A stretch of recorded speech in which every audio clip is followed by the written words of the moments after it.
ये है Gayatri media group और आप देख रहे हैं ताज न्यूज, आईना सच का।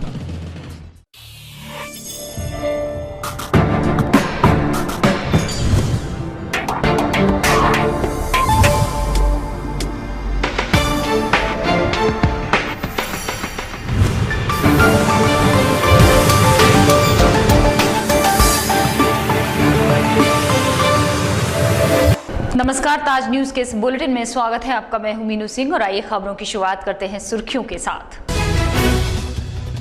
मुख्यमंत्री ने मेरा आगरा कार्यक्रम के विजेता प्रतिभागियों को किया पुरस्कृत। पद्मश्री सुदर्शन पटनायक के रेत पर बने काले ताजमहल का किया अनावरण। मेरा आगरा कार्यक्रम के पुरस्कार वितरण में मान्यों की हुई अनदेखी, छुटभइये नेताओं ने नहीं दिया सम्मान, जिला प्रशासन ने संभाली स्थिति। बोदला बिजपुरी मार्ग स्थित नाले में गिरकर मासूम की मौत, हादसे के लिए क्षेत्रीय निवासियों ने ठहराया प्रशासन को जिम्मेदार।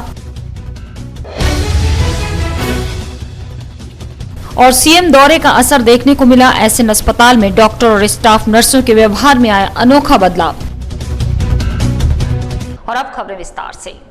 मुख्यमंत्री अखिलेश यादव ने बांटे मेरा आगरा प्रतियोगिता के दौरान विजेता प्रतिभागियों को पुरस्कार, जिन्होंने उनके बेहतर प्रदर्शन के लिए उन्हें बधाई दी। उन्होंने डिजाइन विलेज संस्था के सदस्यों का भी आभार जताया, जिन्होंने इस आयोजन में बेहतर मार्गदर्शन के जरिए 4 चांद लगा दी। सीएम ने कार्यक्रम में बोलते हुए कहा कि ताजमहल के साथ साथ आगरा की भी ब्रांडिंग किए जाने की जरूरत है। सरकार जिसके लिए जरूरी कदम उठाएगी। ताज नेचर वॉक में आयोजित कार्यक्रम में प्रदेश के सीएम अखिलेश यादव सब परिवार मौजूद रहे, जिन्होंने वहां आगरा के विकास को लेकर चल रहे मेरा आगरा कार्यक्रम के प्रतिभागियों का मनोबल बढ़ाया। इस कार्यक्रम में मुख्यमंत्री ने उन सभी बच्चों को पुरस्कार प्रदान किए, जिन्होंने 1.5 महीने तक चले इस आयोजन में पर्यावरण के संरक्षण की दिशा में अपनी अभिव्यक्ति दर्ज कराई थी। सूबे के मुखिया ने इस कार्यक्रम के समापन पर विजेताओं को प्रदेश सरकार की ओर से पुरस्कृत किया और उनकी कला की सराहना करते हुए उज्जवल भविष्य की कामना की। कैंपेन में जितने भी प्रतियोगी हैं जो 18 से नीचे थे और 18 से ऊपर, मैं उनको विशेष धन्यवाद देता हूं। जिनको प्राइज मिला उनको बधाई देता हूं, लेकिन विशेष धन्यवाद मैं उनको दूंगा जिन लोगों ने कम से कम एंट्री की। और हमें नहीं पता था कि इतने बड़े पैमाने पर हर वर्ग के लोग इससे जुड़ जाएंगे। वीडियो बना रहे थे। मैं समझता हूं उनकी सोच को, उनकी समझ को और उनके तरीके का कि आगरा कैसा हो, ताजमहल कैसे हम लोग रखें दुनिया के सामने। मैं अपनी तरफ से और सरकार की तरफ से बहुत बहुत आभारी हूं उन सभी लोगों का। कुछ ही लोगों को मैं इनाम दे पाया हूं, लेकिन अगर 7000 एंट्रियां न होती तो इनको प्राइज देना भी बेकार था। इसलिए 7000 लोग जिन्होंने हिस्सा लिया उनको बधाई, उनको मुबारकबाद, और साथ साथ में जो आज प्राइज जिन लोगों को मिला उनको विशेष बधाई देता हूँ। हालांकि यूपी के लोग तो उसमें पाए हैं, कुछ लोग गुजरात, महाराष्ट्र, राजस्थान और बिहार, हमारा पड़ोसी राज्य, सबसे ज्यादा वहाँ के लोग निकले। ये आयोजन 2 आयु वर्गों में संपन्न हुआ था, जिसमें 18 वर्ष से नीचे की कैटेगरी में रुचि और प्रीति ने 1 लाख रुपए और अनुष्का सिंह ने 2 लाख रुपए की राशि जीती, जबकि 18 वर्ष से ऊपर के आयु वर्ग में अमृता मदान को 3 लाख और अमित रांझना को 5 लाख रुपए की राशि से पुरस्कृत किया गया। इस आयोजन का मकसद आगरा की ब्रांडिंग के साथ साथ देश विदेश में उत्तर प्रदेश की पहचान बनाना था, जिसमें नीदरलैंड के डिप्टी एम्बेसडर कैसबेन सेमा ने भी यहाँ काफी संभावनाएं बताई और अपनी राय पेश की। Mostly in the back. I hope you can see me too. It's a fantastic sunny day here in Agra, marking for me personally the end of a long winter in Delhi. We had a very long time with clouds and chilly, and now here this beautiful environment of the eternal touch and the wish of Shah Jahan come through, a black and a white touch, although the Yamuna is not in between. इस कार्यक्रम में design village के सौरभ गुप्ता ने भी भविष्यगामी योजनाओं पर शासन का ध्यान खींचा। इस मौके पर सीएम की धर्मपत्नी और सांसद डिम्पल यादव भी खास आकर्षण का केंद्र रहीं, जिन्होंने भी बच्चों की प्रतिभा की जमकर सराहना की। पद्मश्री सुदर्शन पटनायक ने ताजमहल के सामने खड़ा कर दिया एक और ताजमहल, जिसे उन्होंने यमुना की रेत से महज 5 दिनों में बना दिया। अपनी बेपनाह खूबसूरती के लिए दुनिया भर में मशहूर ताजमहल से जो हूबहू मेल खा रहा है। दोनों ताज को देखने के लिए ताज नेचर वॉक में प्रशंसकों की भीड़ लग गई, जिन्होंने सुदर्शन पटनायक के नायाब हुनर की जमकर तारीफ की। प्रेम की नगरी में इज़हार मोहब्बत के दिन एक ऐसा नायाब नमूना पेशे खिदमत हुआ जिसे देखकर हर किसी ने दांतों तले उंगली दबा ली। सूबे के मुखिया अखिलेश यादव भी जिसमें शामिल रहे। देश के जाने माने सैंड आर्टिस्ट सुदर्शन पटनायक ने यमुना की बालू से काला ताजमहल बनाकर खड़ा कर दिया।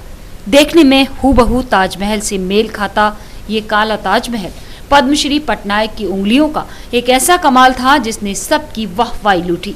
मीडिया से हुई बातचीत के दौरान वो वैलेंटाइन डे को लेकर खासे उत्साहित दिखे, जिन्होंने आज 350 साल बाद इसे मरहूम शाहजहां और मुमताज बेगम को समर्पित किया। क्रिएट किया है जी लंदन से लेकर न्यूयॉर्क से लेकर हर कोई सिटीज़ में मैंने किया हुआ है। तो मेरा काफ़ी बहुत बड़ा ड्रीम था कि जब ताजमहल के सामने और एक ब्लैक ताजमहल क्रिएट किया जाए और शाहजहां और मुमताज़ के साथ में। आज वैलेंटाइंस डे भी है वर्ल्ड वाइड के लिए, तो मेरा ये सोच है कि शाहजहां 350 साल के बाद मुमताज़ को वो काला ताजमहल गिफ्ट कर रहे हैं और वो ताजमहल के सामने, और वही यमुना का रेत में ये तैयार हुआ है जिस यमुना में उनका ड्रीम था कि बनाने के लिए ब्लैक ताजमहल। तो वहीं पे इसको क्रिएट किया गया है। Around 10 trucks of sand use हुआ है और इसमें अराउंड 5 डेज लगा इसको क्रिएट करने के लिए, 5 दिन लगा है। और मेरे साथ अराउंड 10 स्टूडेंट्स भी आए थे हमारा स्कूल से, तो इसको क्रिएट 5 डेज लगा। तो ये है कि आज वैलेंटाइंस डे है, वर्ल्ड वाइड के लिए एक मैसेज जाएगा कि शाहजहां फिर मुमताज़ को एक ताजमहल ब्लैक ताजमहल गिफ्ट किए हैं यमुना के सैंड में। आप इससे पहले भी बना चुके हैं ब्लैक ताज? नहीं, मैं बहुत छोटा सा ताजमहल था, बट इस बार ये था कि ये ऐसा है कि इसमें यूनिकनेस ये कि ये शाहजहां और मुमताज़ साथ में है, इसीलिए शाहजहां और मुमताज़ को लेकर कभी नहीं बना था। गौरतलब है कि सुदर्शन ने इससे पहले दुनिया के कई देशों में अपनी इस कला का परचम लहराया है, जिसके बाद भारत सरकार ने उन्हें पद्मश्री पुरस्कार से नवाजा था, जबकि आगरा में वो एक बार मेहताब बाग में अपने हाथों की जादूगरी भी दिखा चुके हैं। इस काले ताजमहल को देखकर वहां मौजूद हर खासो आम भी उत्साहित दिखा, जिनमें उसके पास जाकर फोटो खिंचाने की होड़ सी मच गई। अचानक से राजनीतिक मंच में तब्दील हो गया पर्यावरण संरक्षण और आर्थिक उत्थान के लिहाज से आयोजित कार्यक्रम मेरा आगरा का समापन कार्यक्रम, जिसमें आए मुख्य अतिथियों के भाषणों में अचानक से राजनीतिक संदेश प्रेषित किए जाने लगे। सीएम अखिलेश यादव ने जहां नाम लेकर पिछली सरकारों पर जमकर हमला बोला, तो वहीं पर्यटन मंत्री ओम प्रकाश सिंह ने दबी जुबान से दोस्त और दुश्मन में फर्क करने की नसीहत दे डाली। मेरा आगरा कार्यक्रम में समापन के दौरान सभी वक्ताओं ने इसे बेहद लाभकारी करार दिया। उन्होंने बेहतर प्रदर्शन करने के लिए न केवल बच्चों की हौसला अफजाई की, बल्कि डिजाइन विलेज संस्था की भी बेहद सराहना की। आगरा और पर्यटन के बढ़ावे के लिए सभी ने संकल्प लिया, लेकिन विकास की बात आते ही मंच पर बोलने वाले वक्ता विषय से भटकते चले गए और विकासोन्मुखी कार्यक्रम का मंच अचानक से राजनीतिक लगने लगा, जिसमें बोलने वाले लोगों ने अपने वक्तव्य के माध्यम से एक तीर से खूब 2 निशाने साधे। पहले प्रदेश के पर्यटन मंत्री ओम प्रकाश सिंह ने अपनी बात खत्म की, पर अपनी बात खत्म करते वक्त शहरवासियों को एक निजी संदेश देना नहीं भूले, जिसके जरिए उन्होंने दबी जुबान से दुश्मन और दोस्त का फर्क समझने की सलाह दी। बजट खत्म होने का, लेकिन भारत सरकार ने 1 पैसा भी देने का, लेकिन अमेरिका जाइए, जापान जाइए, ऑस्ट्रेलिया जाइए, भूटान जाइए और नेपाल जाइए, जहाँ जाइए केवल पर्यटन की बात मुंह से होती है, दिल लगता है ही नहीं है। इसलिए मैं कहूँगा आगरा के लोगों, इस बात को जरूर ख्याल रखना, दोस्त दोस्त होता है और दुश्मन दुश्मन होता है। अपना और पराये का जो इंसान जिंदगी में तय नहीं करता, और मैं तो एक बात और भी कहता हूँ कि जो जिंदगी में दोस्त पहचाने न पहचाने, दुश्मन पहचान लेगा तो दोस्त अपने आप ही तय होगा। और फिर बारी आई मुख्यमंत्री अखिलेश यादव की, जिन्होंने इनर रिंग रोड से शुरू करते हुए पिछली सरकार पर लैपटॉप योजना को बंद कराने का कटाक्ष कर दिया। बन रहे हैं बिजली पर। आप बताओ, ये यमुना पे पुल बनने जा रहा है इनर रिंग रोड पे, फिर आगे पुल बनेगा एक और, यमुना पे 2 पुल बनाने 2 साल के अंदर। आपका गंगा पे पुल बनेगा और सब पुल 8 लेन है, RO भी 8 लेन है, कभी 8 लेन नहीं बनी।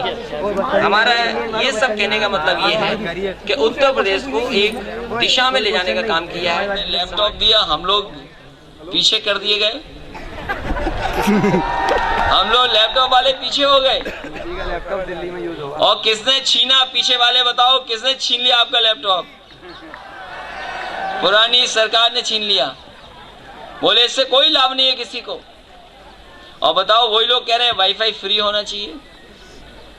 हम लोग तो दुनिया जोड़ना चाहते थे। लोग जो गरीब हैं, किसान हैं, जो पढ़ने वाले हैं, उनको हम लोग क्योंकि दुनिया एक हो रही। हालांकि यहाँ पर इन बातों का मौका और दस्तूर बेशक नहीं था, लेकिन खचाखच भरे कार्यक्रम स्थल में बड़ी संख्या में मौजूद सपाइयों की नारेबाजी ने शायद सूबे के मंत्रियों में राजनीतिक सभा वाला फील ला दिया और वो आदतन बेबाकी से अपने मन की बात कह बैठे। मेरा आगरा कार्यक्रम के पुरस्कार वितरण के दौरान कई मान्यों को नहीं मिली बैठने तक के लिए जगह। छोटे भाइयों के पहले ही कुर्सी घेर लेने के चलते वो बैठने के लिए इधर उधर भटकते रहे।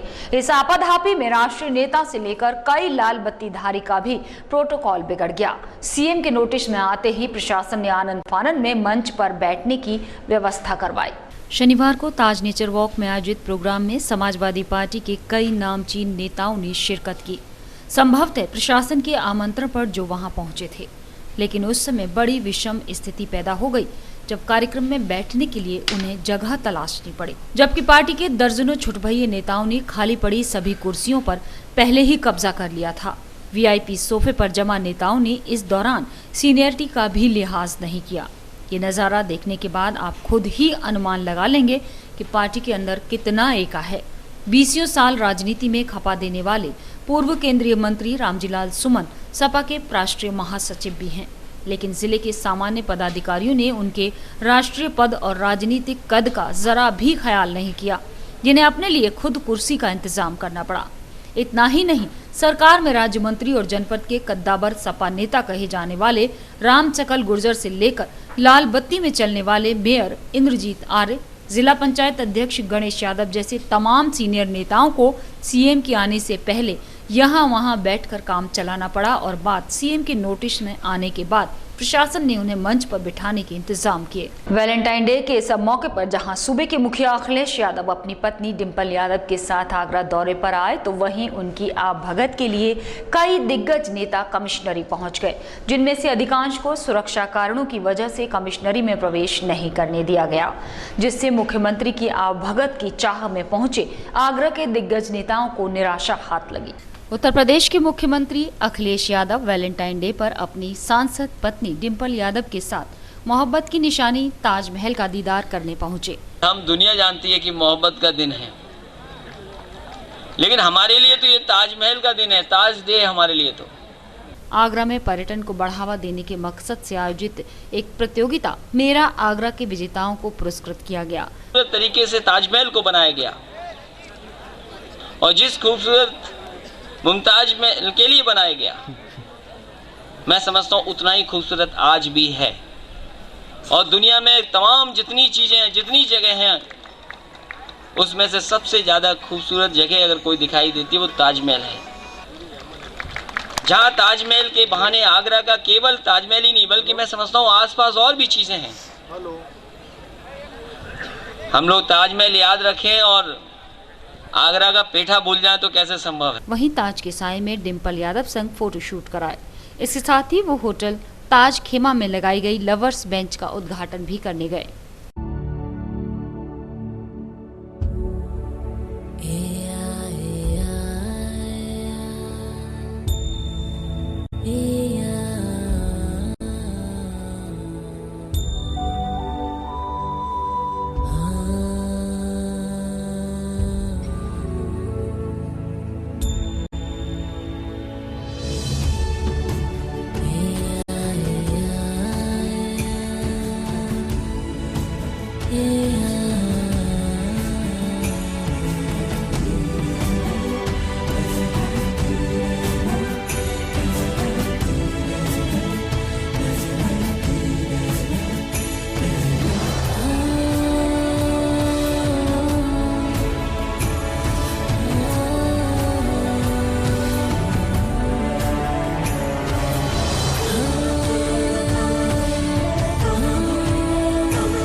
मुख्यमंत्री के आगरा आगमन पर सुबह 11 बजे दिन से नेता और कार्यकर्ताओं के आने का क्रम शुरू हो गया था। हर किसी में वीआईपी गेट से भीतर जाने की चाह रही, लेकिन गेट पर ही पुलिस ने उन्हें रोक दिया। पास के बिना लोगों को अंदर लेने से मना किया जाता रहा। मुख्यमंत्री के कार्यक्रम में पहुंचने के लिए सभी में उतावलापन था, लेकिन ज्यादातर को मायूसी हाथ लगी।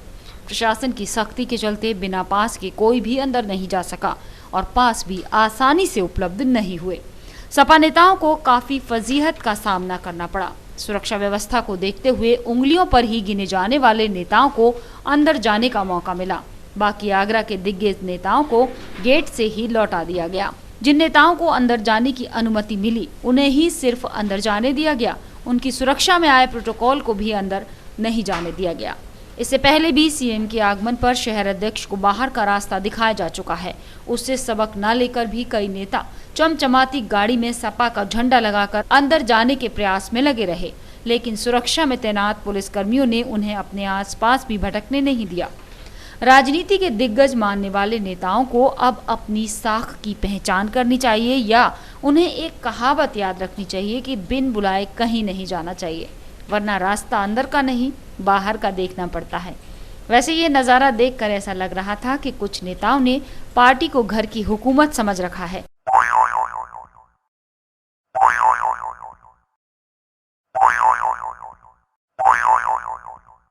इससे पहले भी अमेरिका के राष्ट्रपति बराक ओबामा के आगरा आगमन पर अखिलेश और डिम्पल का 27 जनवरी को उनकी अगवानी करने का कार्यक्रम तय था। बराक ओबामा का आगरा दौरा रद्द होने के कारण अखिलेश और डिम्पल आगरा नहीं आए। बीते माह 15 जनवरी को डिम्पल यादव के जन्मदिन पर भी इनके आगरा आने का कार्यक्रम बन रहा था, लेकिन इसके बाद ये कार्यक्रम रद्द हो गया। वैलेंटाइन डे के इस मौके पर जहां सूबे के मुखिया अखिलेश यादव आगरा दौरे पर आए थे, तो वहीं उनकी आवभगत के लिए न जाने कितने ही सपा दिग्गज नेता कमिश्नरी पहुंच गए, लेकिन उनमें से कुछ ही नेताओं को अंदर प्रवेश की अनुमति मिली जिनके पास थे। बाकी के दिग्गज नेताओं को वीआईपी गेट से ही वापस लौट आना पड़ा। इस पर यह कहावत बिल्कुल सही होती है कि बिन बुलाए कहीं नहीं जाना चाहिए, वरना अंदर की जगह बाहर का रास्ता दिखा दिया जाता है। Shikhar Srivastava, Taj news, Agra. Torrent power limited की मनमानी पर मुख्यमंत्री अखिलेश यादव ने जताई नाराजगी, जिन्होंने जिलाधिकारी को इससे जुड़ी समस्याओं पर ध्यान देने के निर्देश दिए हैं। सपा नेता चंद्रसेन टपलू ने सीएम अखिलेश यादव को टोरेंट पावर की कारगुजारियों से वाकिफ कराया और सरकार की छवि खराब करने की जानकारी दी, जिस पर सीएम ने कार्रवाई का भरोसा दिलाया है। आगरा शहर में बिजली प्रदाता कंपनी की मनमानी के चर्चे प्रशासन के बाद अब शासन तक भी पहुंचने लगे हैं, जिसकी कारगुजारियों ने जनता का जीना मुहाल कर रखा है। शनिवार के दिन आगरा आए प्रदेश के मुख्यमंत्री अखिलेश यादव ने भी जिसके रवैये पर नाराजगी जताई। यहां बता दें कि सपा नेता और छावनी क्षेत्र के पूर्व प्रत्याशी चंद्रसेन टपलू ने सीएम से हुई मुलाकात के दौरान शहर की इस समस्या से उन्हें वाकिफ कराया। समाजवादी पार्टी के वरिष्ठ नेता टपलू ने बताया कि सीएम साहब ने टोरेंट के खिलाफ नाराजगी जताई है और उन्होंने डीएम को इस संबंध में आदेशित भी किया है। मंत्री जी आए थे, क्षेत्र की जनता टोरेंट से बहुत उत्पीड़ित है, बहुत परेशान है। चोरी के नाम पे उन्हें लूटा जा रहा है, ठगा जा रहा है। इसकी शिकायत मैंने माननीय मुख्यमंत्री जी से करी और माननीय मुख्यमंत्री जी ने उसी वक्त माननीय डीएम साहब को आदेश दिए हैं, डीएम साहब को यहाँ आदेश दिए हैं और कहा है कि इस समस्या का तुरंत समाधान करके मुझे अवगत करा। दरअसल अनाप शनाप बिलिंग, फर्जी असेसमेंट और मीटर रीडिंग के नाम पर शहर की जनता को टोरेंट कर्मियों की आए दिन मनमानी झेलनी पड़ती है, जिससे पब्लिक परेशान है। मगर उसकी सुनवाई न होने पर सत्ताधारी दल के लोगों ने ही पहल करते हुए इसे अपने नेता तक पहुंचाया है। अब ये शिकायत कितनी कारगर होती है, ये अभी भविष्य के गर्त में है। और इसी खबर के साथ वक्त तो चला है एक छोटा सा ब्रेक लेने का।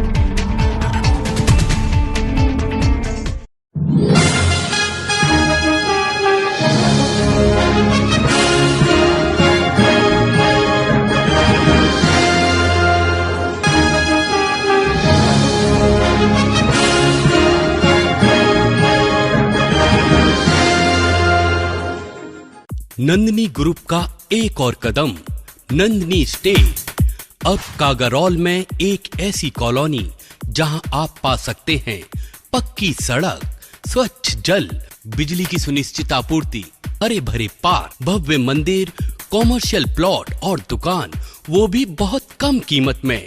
ये सब सुविधा कागारौल में गेट बंद कॉलोनी यानी नंदिनी स्टेट में।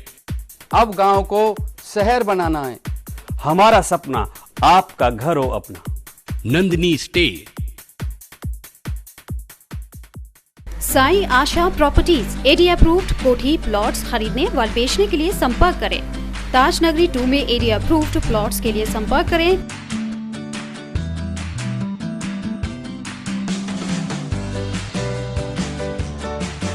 पवन Goyal, Sai Asha properties, shop number 56, सोफुडा road, AD height, crossing Taj Nagari 2, Agra. Mobile number 9719000022।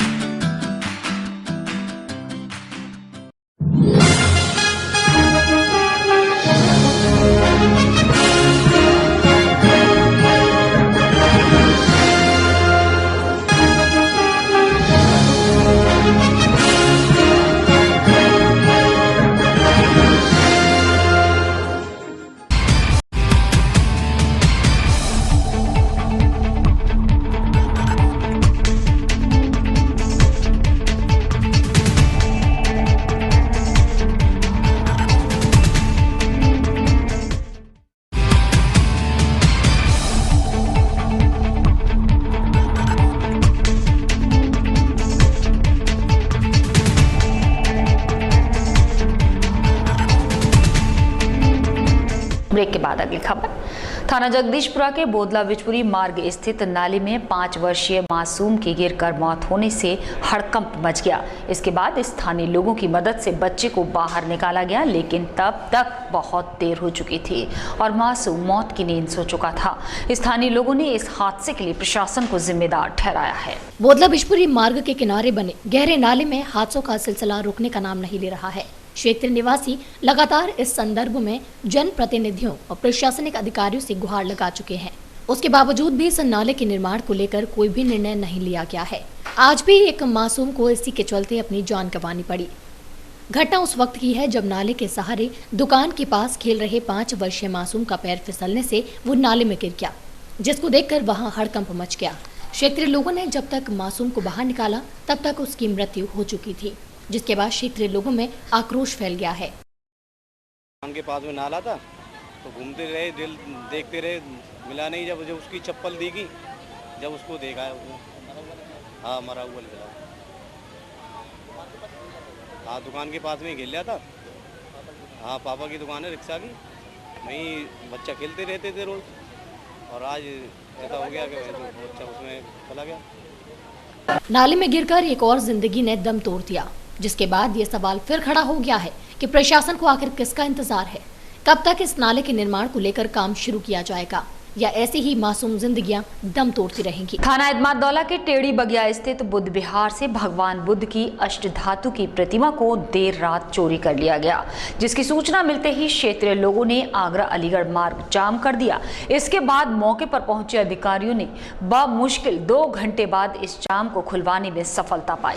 थाना इदमात-दौला के टेढ़ी बगिया स्थित बुद्ध विहार से भगवान बुद्ध की प्राचीन अष्टधातु की मूर्ति चोरी होने की सूचना जैसे ही क्षेत्रीय लोगों को लगी तो लोगों का हुजूम जमा हो गया।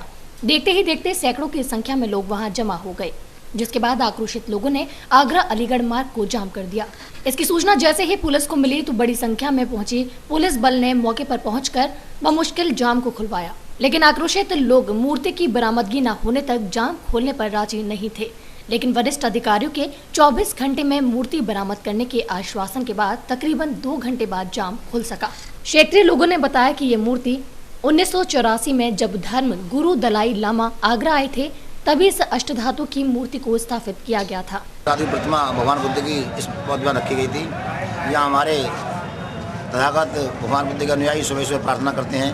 आज प्रातः जब लोग यहाँ प्रार्थना करने आए तो देखा कि इसका ताला टूटा पड़ा है, जिसमें से भगवान बुद्ध की प्रतिमा गायब है और दान पत्र रखा रहता है, जिसको हम एक साल बाद खोलते हैं। दान पत्र भी गायब था, साथ ही साथ माइक का पूरा सेट सुबह सुबह लाउड स्पीकर द्वारा वंदना की जाती थी सभी सामान गायब हो गया है। कि मूर्ति की कीमत क्या होगी? मूर्ति की कीमत करोड़ों रुपए है, क्योंकि ये अष्टधातु की मूर्ति है। ये मूर्ति कितनी कीमत होगी?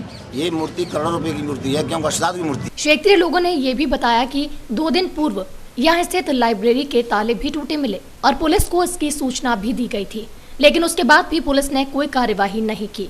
और आज बसपा नेता श्याम सिंह बोधी ने पुलिस को 24 घंटे का अल्टीमेटम देते हुए कहा कि सुबह 11 बजे तक अगर भगवान बुद्ध की प्रतिमा नहीं मिली तो वो आत्मदाह करेंगे। की जनता ने, बौद्ध अनुयायियों ने, बाबा साहब के अनुयायियों ने इस कारण से लगाया कि यहाँ पर भगवान बुद्ध की अष्टधातु की प्रतिमा, जिसकी कीमत करोड़ों में है आज की डेट में, वह चोर यहाँ से जो है उसको जो है बुद्ध विहार का ताला तोड़ करके प्रतिमा को उखाड़ के ले गए। यहाँ पर जो है जो अलमारी वगैरह माइक वगैरह थे उनको भी उठा के ले गए जो है, और बुद्ध विहार का, भगवान बुद्ध का अपमान किया है बहुत बुरी तरीके से। क्षेत्रीय जनता में बहुत बड़ा आक्रोश है, इसलिए यहाँ पर जाम लगाया गया और इसका विरोध किया गया कि पुलिस का यहाँ गश्त नहीं रहता है। पुलिस प्रशासन जो है रात को सब सोते रहते हैं। और कब तक का आप लोगों ने अल्टीमेटम दिया है पुलिस प्रशासन को? ये 24 घंटे का अल्टीमेटम दिया कल तक का। अभी जो है बताया था पुलिस के अधिकारियों ने कि यहाँ पर जो मुख्यमंत्री जी आ रहे हैं, हम उसमें व्यस्त हैं और हम जो कल तक आपकी जो है प्रतिमा को जो है बरामद कर देंगे, चोरों को गिरफ्तार कर लेंगे, ये उन्होंने आश्वासन दिया है। 24 घंटे का पुलिस ने आपको आश्वासन दिया है। अगर 24 घंटे में पुलिस चोरों को गिरफ्तार नहीं कर पाती है तो आपकी आगे की रणनीति क्या होगी? हम अगर पुलिस जो अपने वादे के अनुसार चोरों को गिरफ्तार नहीं करती है, मूर्ति को बरामद नहीं करती है, उन्हें हम शांति तरीके से, क्योंकि हम भगवान बुद्ध के अनुयायी हैं, शांति में बिठा सकते हैं। हम पुनः अब की हम जो क्षेत्रीय जनता के सहयोग से और पूरे हजारों की तादाद में इस रोड को जाम करेंगे और हम उस रोड को भी जाम करेंगे और जरूरत पड़ी तो हम आत्मदाह भी करेंगे। पुलिस के लाख दावों के बावजूद भी शहर में चोरी की वारदातें रुकने का नाम नहीं ले रही। चोरों ने शमशाबाद स्थित एक मोबाइल की दुकान को निशाना बनाते हुए दुकान का ताला तोड़कर हजारों रुपए के मोबाइल और नकदी पर हाथ साफ कर दिया और आसानी से फरार हो गए। शमशाबाद रोड स्थित नेहरू एन्क्लेव में चोरों ने मोबाइल की दुकान को निशाना बनाते हुए दुकान में रखे मोबाइल और नकदी पर हाथ साफ कर दिया और फरार हो गए। सुबह होने पर जब इसकी जानकारी हुई तो दुकान मालिक ने बताया कि वे रोज की तरह रात को दुकान बंद करके अपने घर गए थे। सुबह जब आए तो देखा दुकान का ताला टूटा हुआ था। जब शटर उठाया तो पूरी दुकान अस्त व्यस्त पड़ी थी। इसके बाद पुलिस को 3 बार फोन किया, फिर भी पुलिस ने आने की जहमत नहीं उठाई, जिसके बाद वो खुद चौकी जाकर पुलिस को सूचना देकर आए और इसके बाद चौकी इंचार्ज ने मौके पर आकर मुआयना किया और तहरीर देने की बात कह मामला दर्ज कर कार्रवाई करने की बात कही। कोई सूचना नहीं दी गई हमें वहाँ से। फिर मैं यहाँ से चौकी पे गया, चौकी पे से दरोगा जी आए थे, बस खाली ये कह गए हैं कि चौकी पे आ जाना, रिपोर्ट लिखा जाना। क्या लगता है कि लोगों ने चोरी की है और यहाँ पर पुलिस की स्थिति क्या है? बिल्कुल ख़राब है पुलिस की स्थिति यहाँ पे, तो बहुत ही ज़्यादा ख़राब है। यहाँ पर कोबरा वाले खड़े रहते हैं रात को, वो भी नहीं थे आज तो, और मैंने 3 बार फ़ोन किया है, वो आए नहीं है। बीते महीनों मुख्यमंत्री ने मेडिकल कॉलेज का निरीक्षण कर कॉलेज प्रशासन की जमकर फटकार लगाई थी। 14 फरवरी को मुख्यमंत्री आगमन की सूचना पर एसएन मेडिकल कॉलेज प्रशासन बेहद सतर्क नजर आया। हर रोज टूटे स्ट्रेचर्स की जगह मुख्यमंत्री के खौफ की वजह से नए स्ट्रेचर पर चादर बिछी नजर आई। अक्सर मरीज और तीमारदारों को फटकार कर भगाने वाले स्टाफ नर्स इमरजेंसी के गेट पर मरीजों का इंतजार करती दिखी। काश हर रोज सीएम का आगमन आगरा होता रहे। एसएन की बदली हुई व्यवस्थाओं को देखकर शायद मरीज और तीमारदार यही सोच रहे होंगे। शनिवार को मुख्यमंत्री के आगरा आगमन पर सरोजनी नायडू मेडिकल कॉलेज की व्यवस्थाएं दुरुस्त नजर आई। मेडिकल कॉलेज प्रशासन हर छोटी बड़ी कमी को दूर करने में साफ दिखाई देता रहा। बीते महीनों मुख्यमंत्री अखिलेश यादव ने एसएन मेडिकल कॉलेज के आकस्मिक चिकित्सा विभाग का दौरा किया था। इमरजेंसी ट्रॉमा सेंटर में मिली खामियों पर सीएम ने नाराजगी जताते हुए जिम्मेदार अधिकारी की फटकार भी लगाई। सिर्फ इतना ही नहीं, लखनऊ पहुंचकर सीएम ने कार्यवाही करते हुए तत्कालीन प्राचार्य एनसी प्रजापति को निलंबित भी कर दिया था। इस खौफ की वजह से हर रोज टूटे रखे रहने वाले स्ट्रेचर शनिवार को नए नजर आए। सफाई कर्मचारी दिन भर सफाई व्यवस्था में जुटे रहे।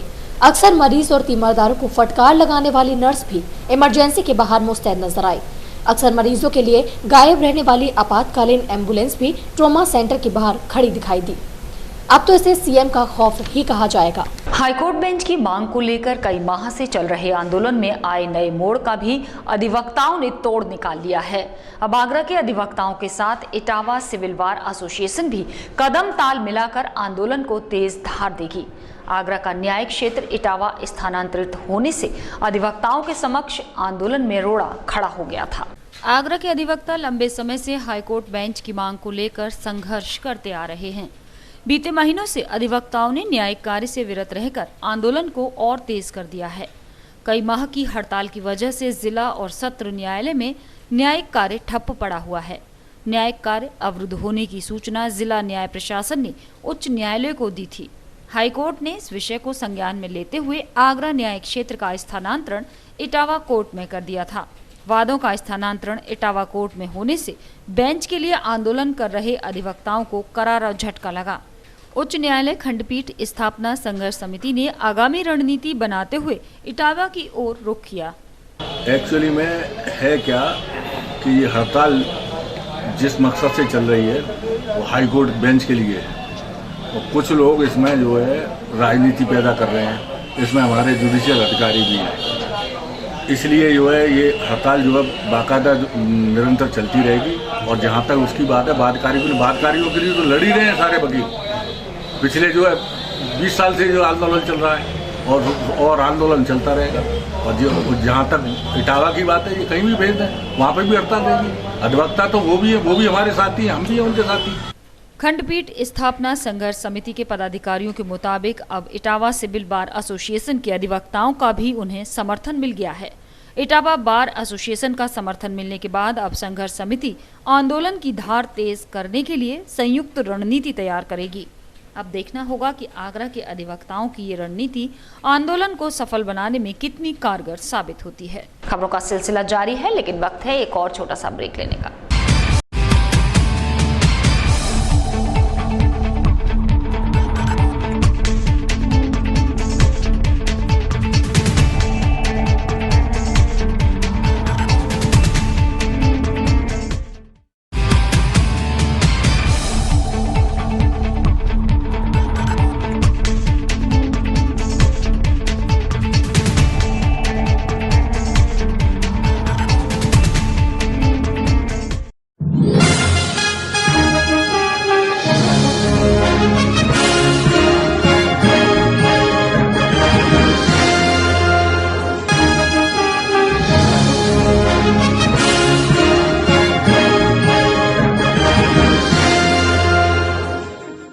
नंदिनी ग्रुप का एक और कदम, नंदिनी स्टेट।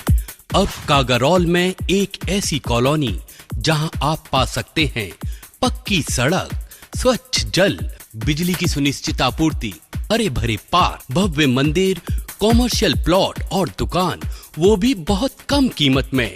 ये सब सुविधा कागारौल में गेट बंद कॉलोनी यानी नंदिनी स्टेट में। अब गांव को शहर बनाना है, हमारा सपना आपका घर हो अपना। Nandini state. Sai Asha properties area approved कोठी प्लॉट्स खरीदने व बेचने के लिए संपर्क करें। ताज नगरी 2 में एरिया अप्रूव्ड प्लॉट्स के लिए संपर्क करें।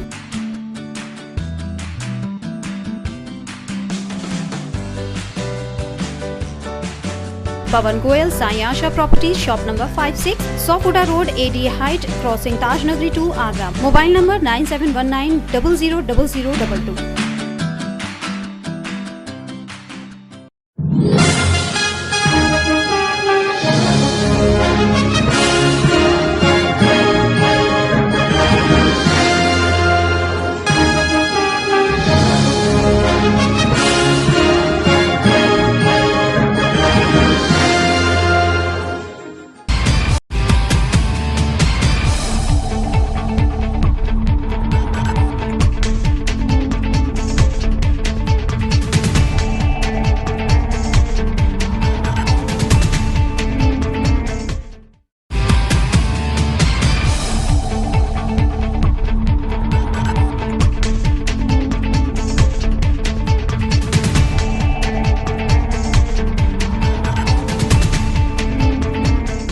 ब्रेक के बाद अगली खबर।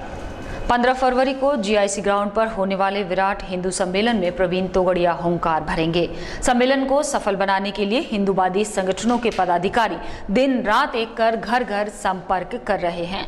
सम्मेलन स्थल पर विशाल मंच बनाकर कार्यक्रम को ऐतिहासिक स्वरूप देने की तैयारियां चल रही हैं। 15 फरवरी को विश्व हिंदू परिषद का विराट हिंदू सम्मेलन आगरा में होने जा रहा है। विराट हिंदू सम्मेलन को विश्व हिंदू परिषद के अंतर्राष्ट्रीय कार्यकारी अध्यक्ष प्रवीण तोगड़िया संबोधित करेंगे। जीआईसी मैदान में होने वाले कार्यक्रम के लिए तैयारियां जोरों पर चल रही हैं। मैदान के बीचों बीच भव्य मंच भी तैयार किया जा रहा है। एक मंच पर बीएचपी नेता प्रवीण तोगड़िया सभा को संबोधित करेंगे, तो दूसरे मंच पर बजरंग दल, विश्व हिंदू परिषद और संगठनों के पदाधिकारी रहेंगे। कट्टर हिंदूवादी नेता की सुरक्षा को देखते हुए डी बनाकर भीड़ को मंच से दूर रखा जाएगा।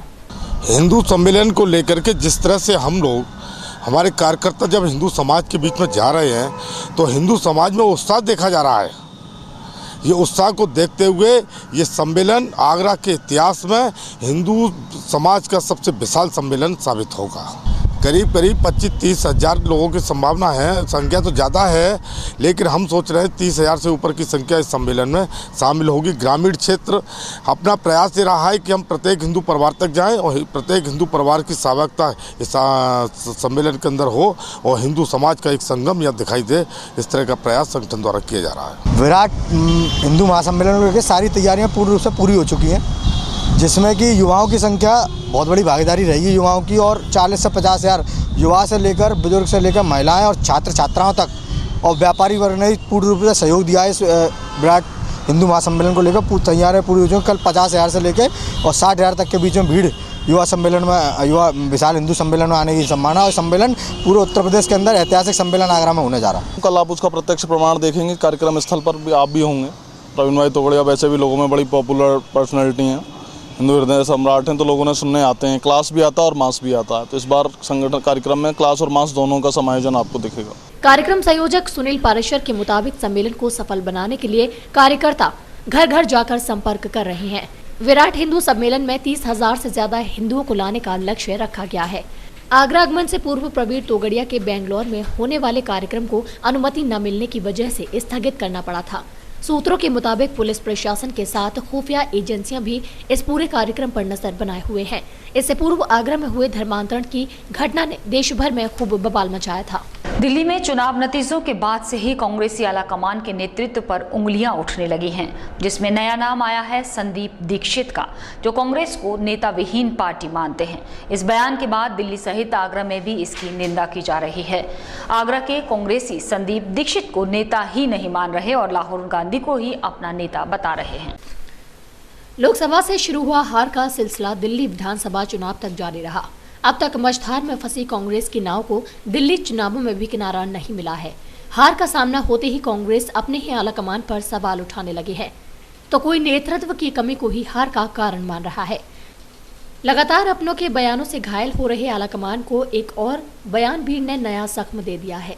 बयान देने वाले संदीप दीक्षित दिल्ली की पूर्व मुख्यमंत्री के बेटे हैं, जो पहले सांसद रह चुके हैं। उनका कहना है कि कांग्रेस में कोई नेता ही नहीं है। ये बयान तब आया है जब कांग्रेस आलाकमान राहुल गांधी को कांग्रेस की कमान संभालने की जिम्मेदारी देने की सोच रहे हैं। इस बयान के बाद दिल्ली ही नहीं आगरा में भी घोर निंदा की गई। शहर कांग्रेस कमेटी के लोगों का कहना था कि संदीप दीक्षित कोई नेता नहीं है। उनकी पहचान उनकी मां शीला दीक्षित से है और हमारे नेता राहुल गांधी ही रहेंगे। उनके नेतृत्व में ही कांग्रेस को एक बार फिर से खड़ा करेंगे। दीक्षित जी ने क्या सोचा है, क्या कह रहा है, क्योंकि दीक्षित जी की कोई कार्यप्रणाली तो है नहीं, उनको कोई नेता तो मानता नहीं है। शीला दीक्षित ने काम किया तो उनकी औलाद को थोड़ी पीर और फकीर मान लेगा, जो करेगा वो करेगा। तो अगर शीला दीक्षित ने किया, शीला दीक्षित नेता है, और रहा संदीप दीक्षित का, संदीप दीक्षित कोई नेता थोड़ी है, उनको कोई जानता भी नहीं है। मैं ही नहीं जानता था कि संदीप दीक्षित है क्या, मगर चूंकि अपनी माँ की आड़ में वो जो है एमपी बन गए और ये हो गया, तो इससे कोई फ़र्क नहीं पड़ता। और राहुल जी में पूरी आस्था है। राहुल जी ही इस देश के नेता हैं, कांग्रेस के नेता हैं, हमारे नेता हैं, और हम पूरी आस्था रखते हैं तमाम कांग्रेसी कार्यकर्ता। ये संदीप दीक्षित जी अपने आप को नेता मानते होंगे, लेकिन वो नेता नहीं है, और ना ही उनके कहने से राहुल जी के कोई नेतृत्व परिवर्तन का इस तरह का कोई सवाल उठता है, क्योंकि कांग्रेस के हमारे राष्ट्रीय नेता राहुल गांधी हैं, वही रहेंगे। उनके नेतृत्व में ही कांग्रेस हमारी जो भी कार्य करेगी उनकी नेतृत्व ही करेगी। इस बयान की भले ही कांग्रेसी निंदा करें, लेकिन काफी हद तक इस बात में दम है। कांग्रेस को लगातार मिल रही हार का कारण कांग्रेस आलाकमान का कहीं न कहीं नेतृत्व जिम्मेदार है, जो कांग्रेस को हर बार हार का मुंह देखने को मजबूर होना पड़ रहा है। संदीप दीक्षित ने कांग्रेस को सच का आईना दिखाने की कोशिश की है।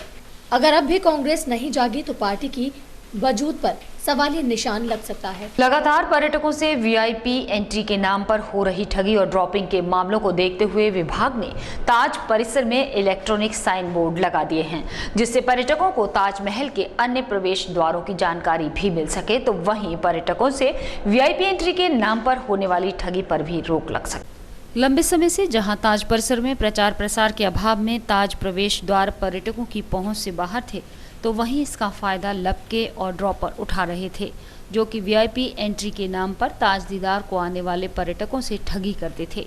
इस खबर का प्रसारण ताज न्यूज ने अपने चैनल के माध्यम से कई बार किया, जिसका असर अधिकारियों पर भी पड़ा। तो अधिकारियों ने अब कहीं जाकर ताजमहल के पश्चिमी प्रवेश द्वार पर एक इलेक्ट्रॉनिक साइन बोर्ड लगाया है, जिससे ताजमहल के अन्य प्रवेश द्वारों की जानकारी पर्यटकों को मिल रही है। वहीं जब ताजमहल पर पर्यटकों की भीड़ बढ़ जाती थी, तो पर्यटकों को लंबी लंबी कतारों में घंटों प्रवेश के लिए इंतजार करना पड़ता था, क्योंकि पर्यटकों को ताजमहल के अन्य किसी प्रवेश द्वार की जानकारी नहीं होती थी, जिसका फायदा परिसर में सक्रिय रहने वाले ड्रॉपर उठाते थे और वीआईपी एंट्री के नाम पर पर्यटकों से ठगी होती थी। आज से लगभग 10 माह पूर्व एक शिकायत की गई थी और बार बार कहने के बाद कुछ समाचार पत्रों ने प्रमुखता से भी इस बात को छापा कि यहाँ बोर्डों की अति आवश्यकता है, जो ये इस बात का संकेत दें सूचना बोर्ड कि कहीं और भी कुछ जगहें हैं। कैमरे की जद वाला भी होना चाहिए, लॉकर का भी होना चाहिए, बुकिंग काउंटर का भी बोर्ड होना चाहिए। प्रयास किया है इन्होंने, लगाए हैं और लगता है कि इससे पर्यटकों को फायदा भी हो रहा है, पर्यटक डिवाइड भी हो रहे हैं, जा भी रहे हैं इधर से उधर। अब इस साइन बोर्ड के लग जाने के बाद पर्यटकों को अन्य प्रवेश द्वारों की जानकारी आसानी से हो रही है, जिससे ताज परिसर में ड्रॉपर्स पर लगाम भी कसी जा सकेगी और पर्यटकों से होने वाली ठगी पर भी रोक लग सकेगी, जिससे देश की धूमिल होती छवि बच सकती है। यूं तो मोहब्बत की निशानी ताजमहल को देखने के लिए हर रोज पर्यटकों का सैलाब देखने को मिलता है, लेकिन वैलेंटाइन डे के मौके पर देशी विदेशी सैलानियों के साथ साथ युवाओं की भीड़ भी देखने को मिली। मोहब्बत की निशानी ताजमहल, जिसके दीदार का अलग ही आनंद है, लेकिन इस आनंद का अनुभव उस वक्त और दोगुना हो जाता है जब पूरी दुनिया मोहब्बत के दिन यानी वैलेंटाइन डे पर समुंदर में गोते लगा रही हो। यूं तो हर दिन ताजमहल के दीदार को हजारों पर्यटक आते हैं, लेकिन वैलेंटाइन डे के मौके पर देशी विदेशी पर्यटकों के चेहरे कुछ और ही बयान कर रहे थे, क्योंकि एक तो मोहब्बत का दिन और उस पर निशानी भी मोहब्बत की। ताज के दीदार को हजारों की संख्या में सैलानी वैलेंटाइन डे पर पहुंचे, जिनमें युवाओं की संख्या अधिक रही। वहीं ताज परिसर में ताज दीदार की चाह में लंबी लंबी कतारें लगी रहीं, तो पर्यटकों को घंटों लाइन में लगकर ताजमहल के दीदार के लिए इंतजार करना पड़ा। वैलेंटाइन डे के उपलक्ष्य में खंडेलवाल महिला सभा की महिलाओं ने विशेष किटी का आयोजन किया, जिसमें महिलाओं ने उम्र बचपन की दिल बचपन के नाम से आपस में गेम्स खेलकर इस प्यार के दिन को मनाया। साथ ही मोहब्बत की निशानी वाले लाल रंग कपड़ों का ड्रेस कोड भी रखा, ताकि इस प्यार भरे दिन का एहसास भी हो सके। मोहब्बत के दिन को मनाने का सबका अपना अंदाज होता है। कोई इसे दोस्तों के साथ मिलकर मनाता है, तो कोई अपनों के साथ पूरा दिन बिताकर। कुछ ऐसे ही मनाया खंडेलवाल महिला संगठन ने अपना वैलेंटाइन डे। बेलनगंज स्थित धर्मशाला में संगठन की महिलाओं ने प्यार के इस दिन को एक विशेष किटी के रूप में मनाया। इस किटी का नाम भी महिलाओं ने प्यार के नाम पर रखा, जिसकी थीम थी वैलेंटाइन डे। साथ ही इस महिला संगठन में हर उम्र की महिलाएं शामिल थीं, जिन्होंने अपनी महिला साथियों के साथ इस दिन को खेल और मस्ती के साथ मनाया। कभी डांस तो कभी तंबोला के साथ मस्ती भरे पल में इस मोहब्बत के दिन को एंजॉय किया गया। हाँ, ये वैलेंटाइन वीक थीम है, और क्योंकि वैलेंटाइन डे चल रहा है इसलिए वैलेंटाइन थीम रखी गई है। इसमें ड्रेस कोड रखा गया है रेड और ब्लैक। पेयर में आना था पार्टनर में, और एक को रेड एक को ब्लैक वेयर करना था ड्रेस। और ये हमारा तंबोला है, जिसमें हार्ट्स में सारे डेज बनाए हुए हैं और हम लोग यहाँ बहुत एंजॉय कर रहे हैं, बहुत मज़ा आ रहा है। वैलेंटाइन से रिलेटेड हमने अपने टीम्स रखी हैं, और टीम के नाम रोमियो जूलियट श्री फरहाद ऐसे करके 4 हमने टीम रखी हैं, और उसी के बेसिस पर हमने अपने गेम्स रखे हैं। और उसमें से एक गेम है पेपर डांस, जो अधिकतर आपने देखा होगा टीवी शोज़ में दिखाते हैं, वही हमने रखा है। महिलाओं ने इस मौके पर पूरे माहौल को भी प्यार के रंग में रंग दिया था। कहीं दिल बना था तो कहीं दिल के आकार के गुब्बारे लगे थे और गर्मजोशी के साथ एक दूसरे को इस दिन की मुबारकबाद दी जा रही थी। लेखिका मंच की मासिक बैठक हर बार की तरह इस बार भी नागरी प्रचारणी में आयोजित की गई। इस बैठक में फागुन मास में पड़ने वाली होली को कविताओं से परिपूर्ण करने के लिए एक विशेष बैठक का आयोजन किया गया, जिसमें मंच की महिला कवियों ने अपने काव्य पाठ से साथ ही महिलाओं को मंत्रमुग्ध कर दिया। सभी ने कविताओं की जमकर तारीफ। आगरा महानगर लेखिका समिति की बैठक इस बार कुछ खास रही। इस बैठक में इस बार होली की उमंग दिखाई दी। लेखिका मंच की महिलाओं ने अपनी अपनी कविताओं से बैठक में भाग लेने आई अन्य महिला कवियों को भी अपनी कविताओं से प्रभावित किया। कोई राधा कृष्ण की होली मिलन पर कविता सुना रही थी तो कोई ब्रज में गोपियों की होली को अपनी कविताओं में सजा रही थी। साथ ही महिला सशक्तिकरण की ओर से लेखिका मंच की महिलाओं पर पूरा जोर था। सरोजनी नायडू की जन्मतिथि पर लेखिका मंच की महिलाओं ने उन्हें याद किया और उनके किए कामों की प्रशंसा की, साथ ही उनके जैसे नाम करने की भी बात कही। फागुन माह की बैठक है और इसमें विशेष तौर से होली के उत्सव मनाया जा रहा है और सरोजनी नायडू का जन्मदिन के लिए भी हम लोगों ने वार्ता करी है और इसमें हमारी सब बहनों ने एक से एक बढ़ के होली के ब्रज के ऊपर कविताएं, होली के ऊपर कविताएं और होली के लिए संदेश दिया है लोगों को कि सब मिलजुल के खेलें, ऊंच नीच नहीं, किसी तरह का झगड़ा नहीं करें और जो केमिकल जो इस्तेमाल होते हैं रंगों में वो कोई ना करे। जब बसंत आता है तो सबके मन में एक बसंत का उत्साह आता है, होली आती है, होली की हुड़दंग सबके मन में आती है, सबको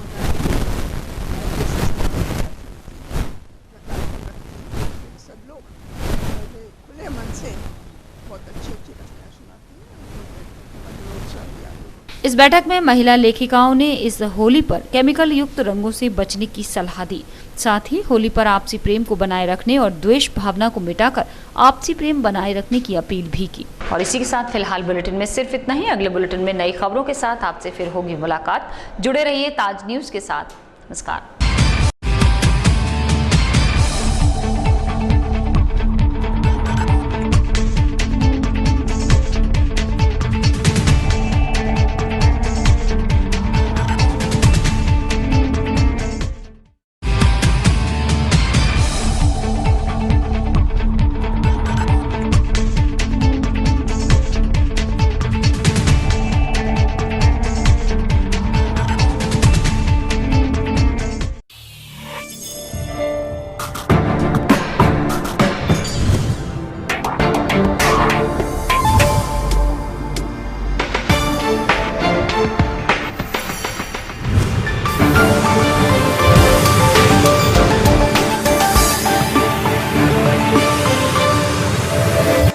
ये है गायत्री मीडिया ग्रुप और आप देख रहे हैं ताज न्यूज, आईना सच का।